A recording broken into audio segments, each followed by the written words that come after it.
Good morning. We are extremely pleased that you are here. It is good to come together for the purpose of co-creating. Do you agree?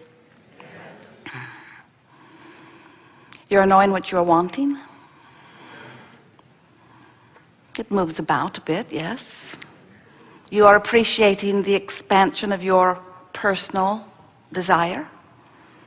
Feels good to want, feels good to identify, feels good to decide, to choose, feels good to know what you want. Not so much, eh?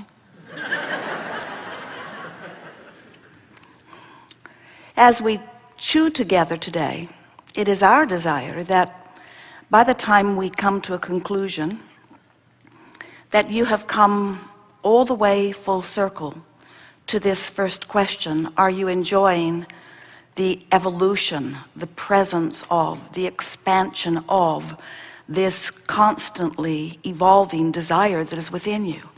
We want you to say yes and really mean it. But we understand that until you are able to deliberately and personally and consistently be a vibrational match to your own desires, that saying yes to that would only be words. It wouldn't be real, because when you desire something that you doubt, it doesn't feel good. Desire that is laced with doubt or fear or disappointment doesn't feel good at all. So if we say, are you enjoying your desire, and you don't believe for a moment that your desire will ever come to fruition, then you got to say basically what you said. You sat there silent. No, Abraham, we're not all that jazzed about our desire, because I felt better before I knew I wanted that thing I can't have.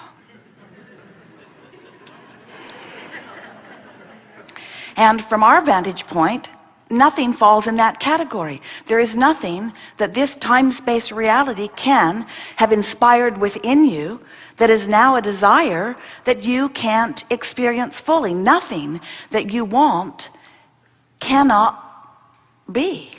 It all has the ability of becoming.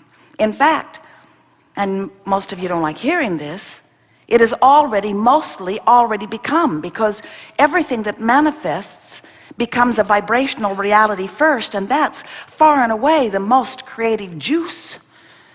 By the time it has become vibrationally and is in your vortex where the larger part of you is, we'll talk about that, it's a done deal. It is. But our physical friends say, well, it seems more like a pipe dream to me, in every sense of the word. It doesn't feel real to me, Abraham. I can't see it yet. I can't hear it. I can't smell it. I can't taste it. I can't touch it. How dare you call my dream a reality when I can't see it and no one else can see it either? And we say, well, we have the advantage of being able to interpret vibration, and we also have the advantage of knowing that everything becomes a vibrational reality before it is manifested, and that coming into the vibrational reality is the big deal part of it. And the very small deal part of it is, once it is in the vibrational reality, then manifesting it is simple. It's so simple. There's just one very slight, very simple, maybe not so easy for you until you practice it a little bit, but very simple thing for you to do. You have to become a vibrational match to your own desire, which means you have to believe it. You have to feel it. You have to know it. You have to feel good about it. You cannot doubt it. You can't have negative emotion about it. You can't worry about it. You can't wonder if it's possible. You can't fear that it won't come to be. You can't be more of a vibrational match to its absence than its presence, and ever have its presence show up for you. And you say, well, that sucks.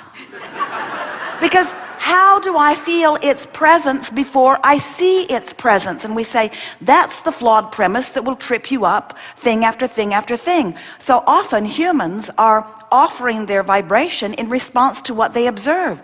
So if you observe something and then you are giving your attention to it on a pretty regular basis, through your observation of it, you train your vibration into that frequency, and then it manifests in your experience. But if you say, but I need to see it before I can believe it, we say, then it cannot come for you. You've got to figure out how to believe it before you see it. You have to figure out how to believe in the vibrational version of it and feel so good in focusing on the vibrational version of it that you train your frequency into alignment with the vibrational version of it. And when there's no gap between what you think and what you want, it'll manifest all over the place. People watching you will say, what magic button did you push? And you'll say, I pushed the button of belief. I got into the vortex. And they'll say, how did you do it? How did you come to believe something that wasn't already evident in your experience? And you say, well, I looked at things that were in my experience and I convinced myself that this too could be. Or I looked at others who I knew at one time weren't experiencing it that now are, and I convinced myself that this too can be for me. In other words, I practiced an optimistic thought. I practiced a better feeling thought. I trained myself into the frequency of having it rather than into the frequency of not having it. I practiced the frequency of belief, and in doing so, I left the frequency of doubt behind. Oh, so you took that doubt and you wrestled it to the ground and killed it, eh? No, it doesn't work that way, you wisely tell your eager to learn friends. When you look at the absence of what you want, you practice that vibration. When you look at the presence of what you want, you practice that vibration. And all you have to do is decide. It doesn't have to be present in terms of manifestation. It can be present in terms of vibration, and you can feel it. You might not be able to see it yet, or hear it yet, or smell it yet, or taste it yet, or touch it yet, but you can feel it, and so you can focus upon it. And if you can feel it, and therefore you can focus upon it, you can practice the vibration of it.